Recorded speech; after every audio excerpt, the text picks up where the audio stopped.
sens. Donc quand il était dans l'opposition à M. Macron, il était pour aucune régularisation. Il fait une circulaire pour régulariser des clandestins, donc il trahit sa parole. Il s'est fait piéger en voulant faire... Pas une circulaire, il durcit la régularisation, soyons... passe de 5 à 7 ans. Intellectuellement honnête. Je l'ai dit qu'il était revenu à l'état d'avant. Oui ou non? Oui, il revient à l'état d'avant. Conditions, le mode de vie. Aujourd'hui, nous allons revenir sur l'interview récente de Jean-Philippe Tanguy, député du Rassemblement national RN de la Somme et président délégué du groupe RN à l'Assemblée nationale sur LCI. Lors de cette interview, Jean-Philippe Tanguy a abordé plusieurs sujets d'actualité avec une attention particulière aux actions et déclarations de François Bayrou, président du MoDem et haut commissaire au plan. Jean-Philippe Tanguy n'a pas hésité à exprimer des critiques à l'égard de François Bayrou. Il a remis en question l'efficacité et la pertinence de certaines des initiatives de Bayrou, soulignant des désaccords sur des questions politiques et économiques. Au-delà de ces critiques, Tanguy a également partagé ses points de vue sur d'autres sujets importants. En ce qui concerne la réforme des retraites, Jean-Philippe Tanguy a exprimé ses préoccupations concernant les impacts de cette réforme et a critiqué la manière dont elle a été mise en œuvre. Il a aussi souligné l'importance de maintenir une dissuasion nucléaire indépendante pour la sécurité nationale, affirmant qu'il n'y avait aucune raison de partager cette capacité avec d'autres pays.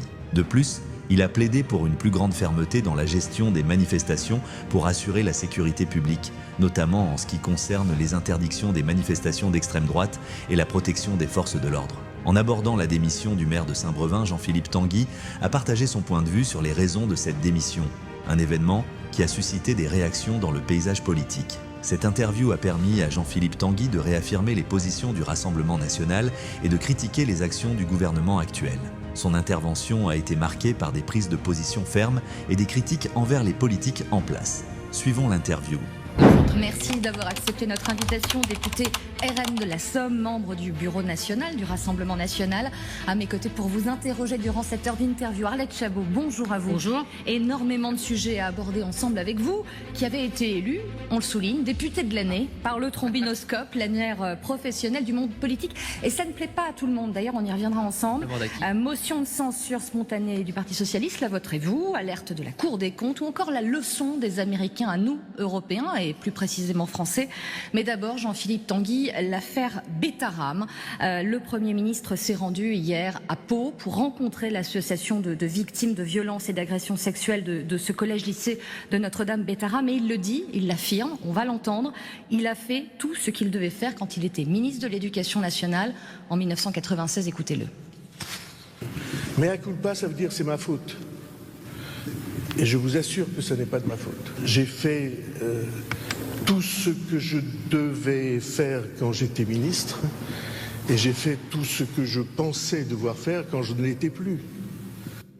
Jean-Philippe Tanguy, le Premier ministre, après cette déclaration nouvelle, vous a-t-il convaincu? Écoutez, je ne sais pas, c'est une histoire vraiment épouvantable, très compliquée et en fait... La France est en train de redécouvrir ce que malheureusement les différents responsables politiques, mais aussi, il faut bien dire, collectivement sans doute la société française n'a pas voulu faire, c'est avoir un travail de vérité et de responsabilité sur les victimes, sur tous ces enfants, ces adolescents qui ont vécu, subi ces violences, ces agressions, ces harcèlements, ces viols pendant des années dans des institutions scolaires, privées, publiques, dans... un certain nombre d'institutions qui pouvaient s'occuper d'enfants, de jeunes enfants, d'adolescents, encore aujourd'hui.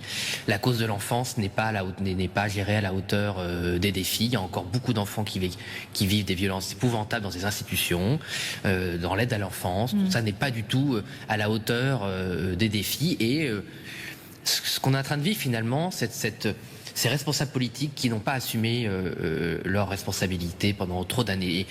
Je ne sais pas ce qui s'est passé à Betaram, en tout cas, quand il dit qu'en tant que ministre de l'Éducation, donc entre 93 et 95, il a fait ce qu'il devait faire. Non, voilà, ça ne le rend pas coupable.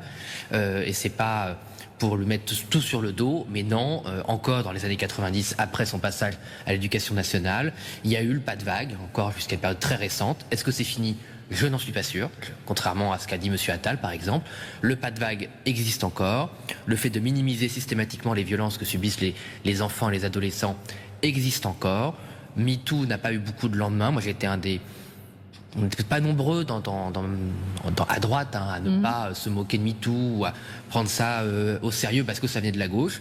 la gauche a voulu faire un objet politique qui était complètement hors de propos, mais les témoignages courageux d'enfants, d'adolescents, de jeunes adultes ou d'adultes avec un certain âge maintenant, c'est toujours à écouter, à prendre en considération. Donc, on entend votre prudence, mais il a pris effectivement beaucoup de pincettes dans la manière de présenter les choses. L'affaire est très complexe et vous avez raison de le souligner. Mais Arlette, la France insoumise continue de dire que le Premier ministre a menti. Il a menti, il doit démissionner. Est-ce que vous partagez ce sentiment et cette volonté? Si, il a menti sciemment, c'est-à-dire pour protéger une responsabilité ou une erreur grave qu'il aurait commise à l'époque, il y aura sans doute des suites. Je ne sais pas. Moi, je ne suis pas, contrairement à la France insoumise, c'est aussi la France inquisition, la France inquisitrice. Ils savent tout, ils sont au courant de tout. Ils travaillent avec un certain nombre d'officines qui n'ont pas toujours raison. S'il a menti, parce que 30 ans après, et pour des raisons peut-être psychologiques qui sont liées au ressort de cette affaire, le fait que sa propre famille a pu être scolarisée dans cet établissement. Plusieurs de ses enfants, en effet, c'est-à-dire scolarisés. Voilà, bon, au Parlement, on vous pose une question, est-ce qu'il était au courant avant, je ne sais pas, est-ce qu'il s'est emmêlé les pinceaux, je ne sais pas, puis surtout, moi je ne suis pas là pour défendre en soi M. Bayrou, moi je défends un principe. Marine Le Pen a toujours été très attachée qu'on traite nos opposants politiques comme on doit traiter n'importe quel être humain, n'importe quel Français et Française, le respect évidemment de la présomption d'innocence, ne pas faire des procès à la place de la justice. Quand vous moi, dites, je ne sais pas. Quand vous dites s'il n'a pas fait ce qu'il aurait dû faire, ou bien s'il est intervenu dans une procédure, c'est ça qui serait grave, qu'il soit intervenu Exactement. Pour stopper une procédure, pour épargner, pour protéger des gens qui auraient été accusés ou soupçonnés d'eux. C'est ça qui ferait la gravité, effectivement. Moi, ce qui m'inquiète, et c'est pour ça que j'ai voulu parler de ce phénomène, enfin c'est pas un phénomène, de cette tragédie historique qu'a frappé la France et d'autres pays européens d'ailleurs. Moi, je me souviens très bien des années 90. Moi, j'étais à l'école primaire et je me souviens des cours qu'on nous donnait, ça venait du Québec, des cours qu'on nous donnait de prévention contre la pédophilie, les agressions sexuelles. Je me souviens très bien de ces cours. Donc je me souviens qu'il y a eu une réaction de l'État. Mais je me souviens aussi du pas de vague à côté. Voilà.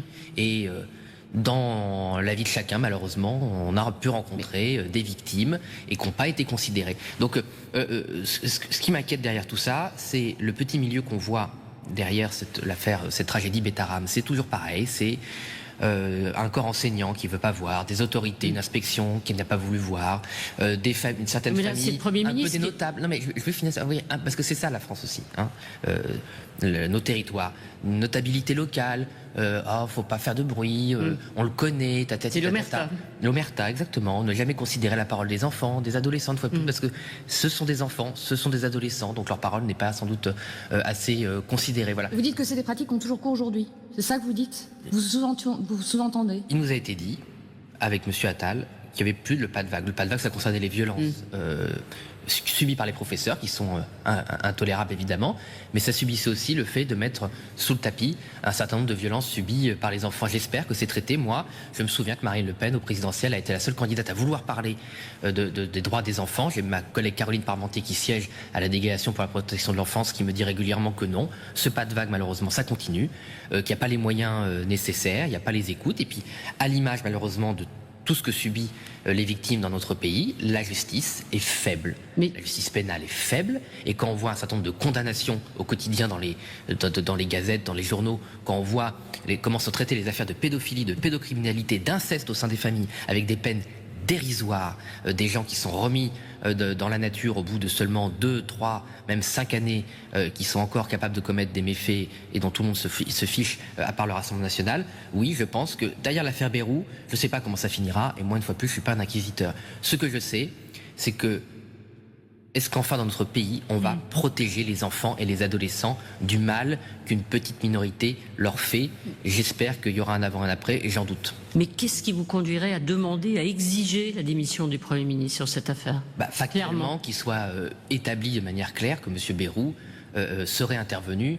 Mais le dire, c'est déjà l'accuser de quelque chose. Vous voyez, on serait intervenu pour protéger des criminels et pas pour protéger des victimes. Jordan Bardella disait hier, s'il a menti devant la représentation nationale, vous faisiez référence à ces propos qu'il a tenus au sein de l'Assemblée cette semaine, c'est bien sûr extrêmement grave. Disant aussi que finalement, peut-être devrait-il démissionner. Est-ce que vous êtes sur ce point d'accord avec Jordan Bardella? Jordan Bardella a raison, mais c'est ce que j'ai dit tout à l'heure. La seule petite nuance que j'ai dit, si vous voulez, c'est que moi je sais comment c'est la politique. Ouais. S'il arrive au Parlement qu'on l'interroge sur des faits aussi graves commis il y a 30 ans, vous pouvez vous tromper de bonne foi. Ouais. C'est-à-dire il y a entre mentir pour couvrir des actes épouvantables ou des infractions immorales. Épouvantable, c'est le crime, l'agression, l'infraction morale, c'est de ne pas le dénoncer. C'est très grave. Par contre, si c'est juste parce qu'il s'est trompé, malheureusement, sur des... Alors, et puis, quand on est victime, attention, moi je comprends aussi le point de vue des victimes. Quand on a été victime, parent de victime, proche de victime, et qu'un Premier ministre, quelqu'un d'aussi important, se trompe sur votre affaire, évidemment, vous le vivez d'une manière très cruelle, et c'est normal de le vivre comme ça. Que la France insoumise se prétende la voix des victimes, alors que c'est un parti qui relativise systématiquement les méfaits, les criminels, et qui pense que c'est toujours la faute de la société et jamais des ordures. Nous, à la Rassemblement national, on a une vision très claire. Ce sont évidemment les personnes qui agressent, violent les enfants, qui doivent être très sévèrement punies. C'est sans doute le crime, en tout cas de mon point de vue, le plus épouvantable qu'un être humain puisse commettre sur un autre. Procès tout à fait politicien, comme dit Gérald Darmanin. Vous partagez donc ces propos à vous entendre? Non, je ne sais pas. Voilà, c'est-à-dire que je ne veux pas tomber dans l'inquisition de la France insoumise, mais le fait d'absoudre aussi sur une affaire aussi grave spontanément, ça fait partie, et on en revient à ce que je disais au début, de ce système qui se protège. Donc moi, je ne suis pas juge, je n'étais pas là, je ne suis pas le grand inquisiteur de la Mélenchonie, mais d'un autre côté, le fait que tout le monde se précipite pour dire il ne s'est rien passé, ça me choque aussi. Jean-Philippe Tanguy, passons maintenant à la situation politique. Normalement, une motion de censure spontanée devrait être déposée demain, prenons du conditionnel par le Parti socialiste, examinée donc normalement mercredi. Il dénonce la dérive droitière du gouvernement, avec notamment l'utilisation de ce mot, ce sentiment de submersion migratoire utilisé par le Premier ministre. Ma question est simple et directe. Le Rassemblement national votera-t-il cette motion de censure spontanée déposée par le Parti socialiste? Jordan Bardella a répondu à cette question. Il a fait comprendre qu'il ne souhaitait pas la voter. Il a raison, c'est une espèce de manœuvre de dispersion de la part des socialistes qui veulent faire oublier. On avait l'habitude avec les insoumis qui multipliaient les outrances, les procédures qui n'avaient pas de sens pour faire oublier qu'ils avaient systématiquement voté pour Emmanuel Macron contre Marine Le Pen, qu'ils avaient systématiquement fait élire des députés macronistes, y compris Madame Borne, responsable de la réforme des retraites, contre des députés patriotes et populaires que nous présentions. Et maintenant les socialistes font pareil, c'est-à-dire que comme ils ont sauvé les fesses systématiquement de la Macronie, ils essaient de faire croire qui lave plus blanc que blanc. Je pense que personne n'est dupe. Personne n'est dupe. Par ailleurs, dire que ce gouvernement, fait une politique ferme sur l'immigration, c'est leur faire bien trop d'honneur. On n'a jamais eu autant d'immigrés légaux, jamais eu autant d'immigrés illégaux. Les OQTF sont à un niveau d'exécution indigne d'une république. Et on y reviendra, le niveau de violence Jordan et de Bardella dit responsabilité non. pénale dans notre pays est consternant. Jordan Bardella dit non, Arlette, mais dans votre groupe, ça en chatouille peut-être quelques-uns. Sébastien Chenoux était moins ferme sur la question. On a l'impression que là, vous faites ce suspense, vous dites les socialistes, je reprends votre expression, guillemets, sauvent les fesses du Premier ministre. Est-ce que vous continuerez aussi à sauver ces fesses? Combien de temps? Ou est-ce que vous ne vous interdisez pas de le censurer? Et sur quelle question? Non, on s'interdit évidemment pas de censurer. Sébastien Chenu a eu raison de mettre en tension le Parlement. La politique, c'est un rapport de force. Vous aimez bien entretenir au Rassemblement national une sorte de vrai faux suspense. On s'en cache pas, mais oui, c'est pas un vrai faux suspense parce que plusieurs fois, je pense que nous avons, dédié les pronostics et que nous avons surpris nos adversaires politiques et c'est eux que nous voulons surprendre. C'est normal parce que d'une part, vous ne savez jamais ce que vos adversaires vous réservent aussi, et surtout ce qu'ils réservent à la France. Donc le lot des mauvaises nouvelles au quotidien, ou parfois le temps qu'il est nécessaire aussi pour enquêter sur un certain nombre de dispositions qui ont l'air inoffensives comme ça, mais qui en fait sont très graves sur le fond, par exemple sur l'immigration, le fait que le Doualem n'a pas pu être expulsé, la justice s'est fondée sur une disposition votée par Monsieur Retailleau, président du groupe LR au Sénat. Oui, donc le diable est souvent dans les détails. Donc le temps révèle tout, comme disait Euripide. Et moi j'aime bien ce philosophe grec qui effectivement laissait le temps révéler la vérité contre les mensonges de nos adversaires. C'est une question d'opportunité, c'est-à-dire au moment où vous trouverez un texte qui vous plaira pas, ou bien vous pensez que ce sera un moment politique intéressant ou important pour vous? Oui, mais aussi un moment qui est utile aux Français. Là, aujourd'hui, si on censure ce gouvernement, Monsieur Bayrou tombe, il sera remplacé par un clone. Donc, la différence entre Monsieur Barnier et Monsieur Bayrou peut faire le jeu des 7 différences. Je pense qu'on en trouvera à peine une.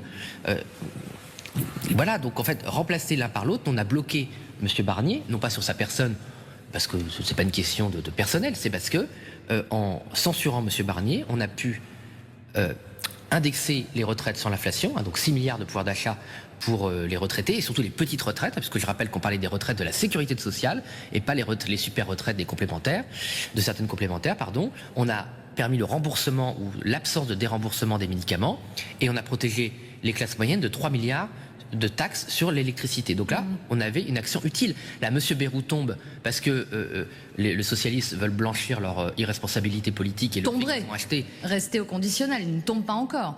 Oui, voilà, mais bon, si on arrivait à ça, il se passerait quoi pour la France? Rien. On aurait une nouvelle crise politique, on aurait un nouveau casting, on aurait une espèce de vaudeville, à savoir qui rentre, qui sort, qui trompe qui est cocu, qui ne l'est pas. Bon, ça ne ferait pas beaucoup avancer, l'intérêt des Français. Rapide question sur votre groupe, le Rassemblement National. Il y a une liberté de vote ou pas? Parce que vous-même, Jean-Philippe Tanguy, le 5 février dernier, à l'occasion de la dernière motion l'une des dernières motions de censure, où il y avait une forme de suspense, vous étiez très contre François Bayrou. Vous n'avez pas mâché vos mots. Et on comprenait à vous entendre que la censure, vous vouliez la voter. Finalement, le RN ne l'a pas voté. Vous avez raillé notamment les députés de la Macronie, les décrivant comme des Playmobil qui écoutaient aux ordres. Est-ce que chez vous, c'est un peu pareil finalement? On doit forcément écouter la chef qui est Marine Le Pen qui décide et la suivre derrière? Mais nous avons eu un débat au groupe. Moi, je suis en charge des questions financières. Je représente Marine Le Pen et Jordan Bardella en commission des finances et à la commission mixte paritaire. C'est le petit groupe qui réunit les sénateurs et les députés pour se mettre d'accord sur le budget. Moi, en tant que représentant du budget, j'ai dit à Marine et Jordan, ce budget devrait être censuré. Il est très mauvais pour les Français. Vous étiez pour la censure? Mais je l'ai dit publiquement et ils m'ont permis de le dire. Ouais. Donc oui, il y a une liberté de réflexion. Mais au final, on pense librement, on s'exprime librement tant que la réflexion est en cours. Et après, il y a une décision commune au groupe qui a été prise avec Éric Ciotti, qui était aussi présent avec les députés de son parti.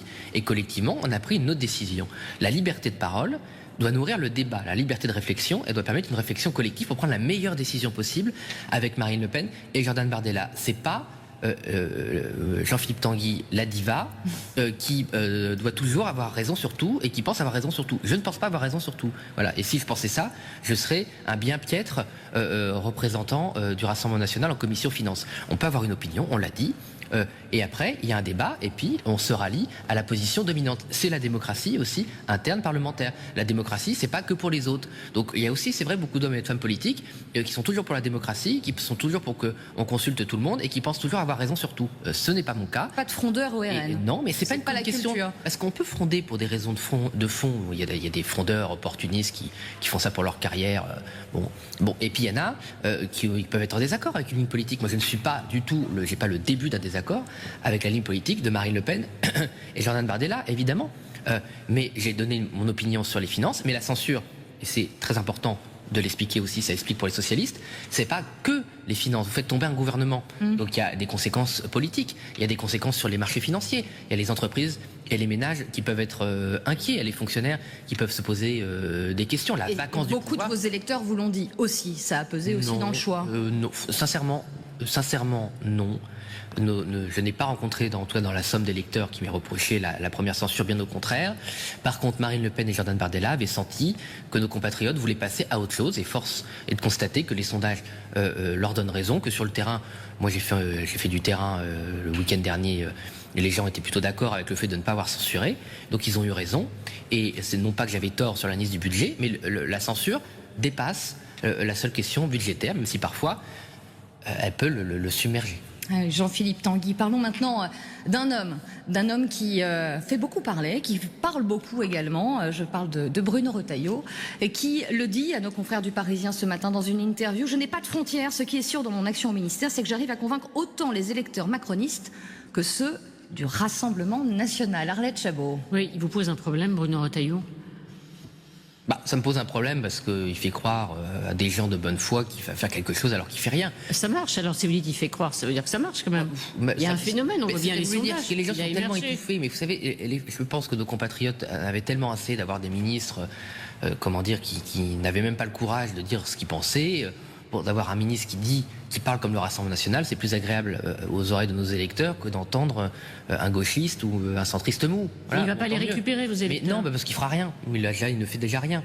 Donc, qu'est-ce qu'il a fait concrètement depuis qu'il est arrivé, M. Retailleau? Bon, il a fait une circulaire de régularisation des clandestins. Alors, elle est un peu plus dure. Pour limiter la régularisation, les conditions. Non, mais, comment dire? Il est revenu au système pendant 20 ans. Bon.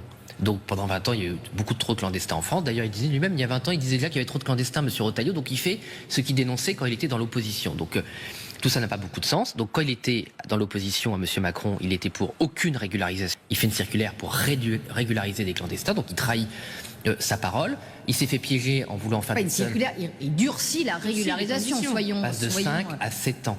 Intellectuellement honnête. Je l'ai dit qu'il était revenu à l'état d'avant. Oui ou non? Oui, il revient à l'état d'avant. Il y a des conditions, le mode de vie. Madame Chabot, il y a des conditions quand même. Il n'y a pas de problème. S'il y a des gens qui veulent... Il y a des gens... Oui, ça on verra.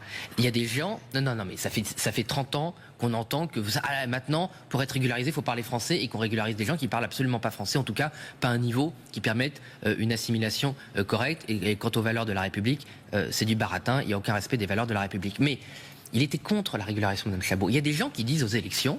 Moi, je suis pour régulariser au bout de 7 ans. Soit je suis contre eux, je ne suis pas d'accord, mais ils font, ils disent ce qu'ils vont faire. Monsieur Retailleau avait dit, je suis contre la régularisation des clandestins, imitant déjà la doctrine et les valeurs de Marine Le Pen, à savoir, on ne peut pas récompenser un étranger qui est rentré ou qui s'est maintenu sur le territoire de manière illégale. À titre individuel, les clandestins peuvent être sympathiques et travailleurs, mais ce sont des délinquants. Voilà, ils sont rentrés sur le territoire, par exemple, de manière au rétablissement du délit de séjour irrégulier. Mais c'est pas fait, ça. Non, mais attendez, vous auriez fait mieux, vous, en oui, c'est-à-dire qu'on aurait fait, parce que le problème de M. Retailleau, c'est son péché originel, lui qui aime cet enracinement et cette culture judéo-chrétienne, c'est qu'il a menti aux électeurs en disant qu'il ne soutiendrait pas et qu'il ne pourrait pas participer à un gouvernement de M. Macron parce qu'il n'aurait pas les moyens de sa politique.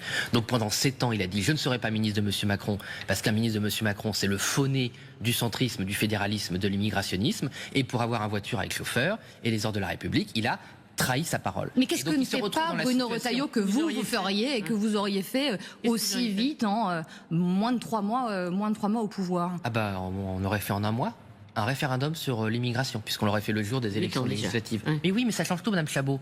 Parce que tant que par référendum, le peuple français n'a pas réaffirmé son droit et son devoir de protéger sa nation et de réaffirmer sa souveraineté contre les juges, qui nécessite quand même une modification de la Constitution et qui ne se fait pas en 1 mois, par ailleurs, aussi. C'est totalement faux. Et je vais vous montrer à quel point ils sont hypocrites. Aujourd'hui, on parle d'un référendum, l'article 11, donc celui que Marine Le Pen voulait utiliser sur l'immigration, pour faire un référendum sur les écrans. Donc on nous explique que l'article 11 dit qu'il faut un motif économique ou social, que l'immigration ne rentre pas dans l'économique ou pas dans le social. J'attends toujours qu'on me démontre en quoi l'immigration n'est pas un phénomène économique ou n'est pas un phénomène social. Et on veut faire un référendum sur les écrans, qui n'est ni un phénomène social, ni un phénomène économique, c'est un phénomène sociétal. Bon, il se trouve que lorsque la Constitution a été écrite, si vous reprenez le dictionnaire de l'Académie française de l'époque, le mot sociétal n'existe pas dans le vocabulaire du général de Gaulle. C'est un mot qui est apparu après. Donc qu'on ne nous fasse pas le coup de dire M. Macron veut faire son caprice sur un référendum sur les écrans, qui n'est quand même pas la priorité nationale, et qu'on ne peut pas le faire sur l'immigration. Tout ça, ce sont des faux jetons. La réalité, c'est qu'ils ne veulent pas faire de référendum sur l'immigration. Tous les prétextes sont bons. Pendant 10 ans que je faisais de la politique comme militant avec M. Dupont-Aignan, les mêmes nous ont dit que c'était indigne, immoral, indigne de la République de faire un référendum. Bruno Retailleau dit ce matin qu'il encourage le président de la République à le faire. Parce que l'article ne veut pas. L'article peut le permettre, c'est n'importe quoi, c'est un mensonge. Et quand j'entends des commentateurs comme M. Attali, qui a trahi la France à peu près tous les jours depuis qu'il a les moyens de commettre ses méfaits, nous dit « Ah oui, le général de Gaulle a utilisé l'article 11, mais il avait tort. » Donc M. Attali a tellement le melon et tellement, content de lui-même, satisfait de lui-même, qu'il prétend connaître mieux la Constitution de la Ve République que le général de Gaulle. Mais juste mon modèle, c'est plus de Gaulle pour répondre à la question d'Arlette Chabot, Jean-Philippe Tanguy, est-ce que vous craignez qu'il siphonne certaines de vos voix? Je vais citer quelqu'un que vous tenez particulièrement dans votre cœur, un certain Jean-Luc Mélenchon, qui le dit ce matin. Le surgissement de M. Retailleau modifie la donne présidentielle. Voilà ce qu'il dit. Madame Le Pen est moins assurée d'être au second tour. Il chasse sur les mêmes terres. Est-ce que, finalement, à vous entendre, et vous êtes certain à dire plus en off qu'en on, hein, devant la caméra, mais qu'effectivement, il y a un phénomène Retailleau qui pourrait vous contrarier vos plans dans quelques années. Moi, j'ai pas dit ça en off. Hein. Voilà, je veux que ce soit clair. Oui. Non, mais je veux que ce soit clair pour ceux qui nous écoutent. J'ai pas un double discours. Hein. Non, mais monsieur, merci en fait. Ça m'arrive rarement. Mais je veux remercier M. Mélenchon de donner le poteau rose. Voilà. Oui. Effectivement, il serait ravi, M. Mélenchon, qui sait qu'il serait battu à plat de couture par Marine Le Pen, d'avoir M. Retailleau comme adversaire, parce que ce serait l'inverse. M. Retailleau ferait au second tour un score très décevant pour une simple raison, c'est qu'il n'est pas aligné avec la société française sur beaucoup de sujets. Voilà, donc moi je le dis, M. Retailleau, c'est Sarkozy, avait donc la trahison de toutes les valeurs, de tous les programmes, mais en plus contre le droit à l'avortement, contre le mariage pour tous, contre le droit des femmes, contre la lutte contre un certain nombre de discriminations qui ne sont pas inventées, qui peuvent exister. Bon, bref, voilà. Bon, donc on a connu Sarkozy, ça. Finalement. Et Sarkozy n'a rien fait. A empêché le RN. Mais ça, je vous reconnais volontiers. D'arriver au second tour. Que M. Sarkozy a pu tromper des électeurs de bonne foi une fois. Mais moi, je ne crois pas qu'on trompe la France 2 fois. Donc M. Sarkozy a pu, et encore, je pense qu'il y avait d'autres raisons, détromper un certain nombre d'électeurs qui en avaient assez de voir leurs idées pas appliquées, c'est dire, bon, mieux vaut appliquer un peu avec Sarkozy que pas du tout avec Jean-Marie Le Pen. Mais ils ont vu quoi? Que Sarkozy, c'était comme les autres. Et M. Retailleau, en trahissant son engagement de ne pas travailler avec M. Macron, s'est compromis comme les autres. Moi, j'ai une anecdote personnelle, puisqu'on est dans les off. Quand... Oui, des off qui deviennent on avec vous. Oui. Hein. Ouais, mais moi, ça m'arrive souvent. Non, mais c'est un faux off, parce que c'est politique. Quand M. Dupont-Aignan, en 2017, a eu le courage de soutenir Marine Le Pen contre Emmanuel Macron, M. Retailleau s'était engagé à le soutenir dans un deuxième temps avec M. Villiers, d'ailleurs. Et on les attend toujours. Voilà. Donc ce sont des gens qui sciemment... Ce que vous dites, c'est que Bruno Retailleau s'était engagé à soutenir Dupont-Aignan. Nicolas Dupont-Aignan. Oui, dans un deuxième temps. Démarche. En disant, par devant, on est derrière toi. Et on attend toujours. Encore, on a regardé derrière nous avec Nicolas Dupont-Aignan. Il y avait beaucoup de Françaises et Français honnêtes et de bonne foi. Il n'y avait ni M. Retailleau, ni M. Villiers d'ailleurs à l'époque. On peut se tromper, mais enfin, il y a un moment, les leçons, ça suffit. Et rebelote en 2022, où était M. Retailleau pour faire barrage à Macron? Parce qu'on peut dire, en 2017, on ne savait pas, M. Macron, tatati, tatata. Non, mais en 2022, on savait qui était M. Macron. Donc M. Retailleau, sciemment, n'a pas fait barrage à M. Macron et avec sa cohorte immigrationniste, laxiste, et aussi, faut-on le rappeler, la trahison des grands intérêts économiques de l'État. Parce que moi, j'aimerais bien entendre M. Retailleau sur comment il peut travailler pour un président de la République qui a soldé Alstom, Technip, Lafarge, et qui est en train de faire pareil avec Atos. Parce que moi, je lance une alerte aujourd'hui. Monsieur Macron et ses amis au gouvernement, dont M. Retailleau est caution et solidaire, sont en train de saccager Atos, un des joyaux économiques de la France et des technologies souveraines, au nom évidemment pour le sauver, mais en le sauvant, il le tue. Retour sur le plateau de l'événement du dimanche, toujours avec notre invité Jean-Philippe Tanguy, député RN de la Somme, membre du Bureau national. Et je le disais en introduction tout à l'heure, vous avez été élu député de l'année par la publication Le Trombinoscope, l'annuaire professionnel du monde politique. À vous, élu député de l'année, cette enquête du Figaro qui révèle une forme de vente des primes à l'Assemblée nationale, vous fréquentez souvent ces couloirs et cet hémicycle, qui révèle que 76 députés, dont des poids lourds, dont Marine Le Pen, dont Laurent Wauquiez aussi, soyons justes, ou encore François Hollande, ont participé à 10% au moins des votes dans l'hémicycle depuis juillet 2024. Regardez ces chiffres, un absentéisme quand même important. Vous êtes à 57% de votes depuis juillet dernier, sur 798 votes au total. C'est pas un peu le moment de donner l'exemple, franchement, cet hémicycle délaissé, il n'y a pas un problème? Enfin, sur Marine Le Pen, c'est quand même de mauvaise foi, car vous savez pas vous, mais l'article du Figaro, je l'ai signalé à l'intéressé, le journaliste, parce qu'elle avait son procès. Donc bon, j'ai trouvé ça vraiment de mauvais goût, de pas dire aux lecteurs du Figaro que Marine Le Pen était pas chez elle, contrairement peut-être à François Hollande, mais était à son procès. Et tous les journalistes qui ont suivi le procès ont reconnu qu'elle avait été assidue et qu'elle était venue se défendre ceux qui étaient injustement accusés avec elle. Elle peut pas, donc elle n'a pas encore le don d'ubiquité. Et Marine Le Pen avait de très bonnes statistiques avant ce procès et en dehors. Donc je trouve que là, franchement, cet article était vraiment à charge. Et c'est dommage parce que la personne qui l'a écrite sait très bien où était Marine Le Pen. Bon, sur le fond, par contre, il y a un vrai sujet. C'est c'est l'humiliation du Parlement. C'est-à-dire qu'en fait, effectivement, il y a une vague d'ennui au Parlement, parce qu'en fait, depuis que M. Macron a été déjugé dans les urnes 2 fois en 2022 aux législatives en 2022 et en 2024, en fait, le gouvernement choisit d'éviter le Parlement. Donc, en Mais fait, c'est un peu contre-intuitif, parce qu'on dit que c'est Absolument. finalement un Vous avez raison. parlementarisme de la vie politique française, que le Parlement est au centre de tout, et finalement, effectivement, on s'aperçoit que oui, mais moi, régulièrement, vous avez les raison. bancs sont vides. Vous avez raison, c'est totalement contre-intuitif. Et pas mettez-moi, je suis désolé de parler de moi, mais au lendemain des élections, j'avais dit à la presse anglo-saxonne que le Parlement allait devenir un trou noir. Nous voici à la fin de cette vidéo sur Instant T. Nous avons analysé l'interview de Jean-Philippe Tanguy, député du Rassemblement national, sur LCI. Durant cette interview, Tanguy n'a pas hésité à exprimer ses critiques envers François Bayrou, président du MoDem et haut-commissaire au plan, remettant en question l'efficacité de certaines de ses initiatives.